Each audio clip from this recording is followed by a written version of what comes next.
If I'm filing a bankruptcy, can I still pay back my dad for money I borrowed from him?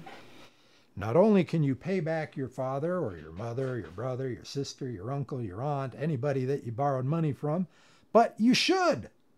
It's the nice thing to do. You can pay back anybody you want to.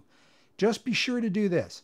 Don't pay back that money before you file the bankruptcy.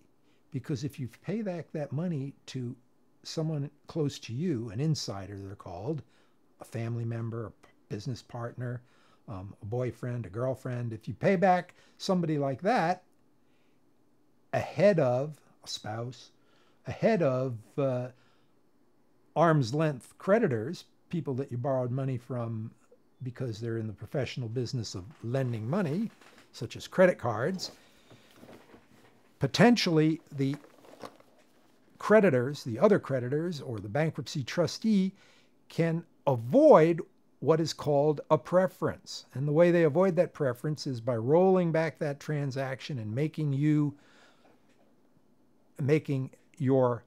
creditor, your inside creditor, pay that money to the bankruptcy estate, and then the bankruptcy estate shares that amongst all your other creditors. And I don't think that's what you intended to do by paying back someone who's an insider. Now, that doesn't mean that you can't pay that insider back. You just can't do it before you file the bankruptcy, and you shouldn't do it within the year before. If you paid them back several years ago, that's not going to be a problem.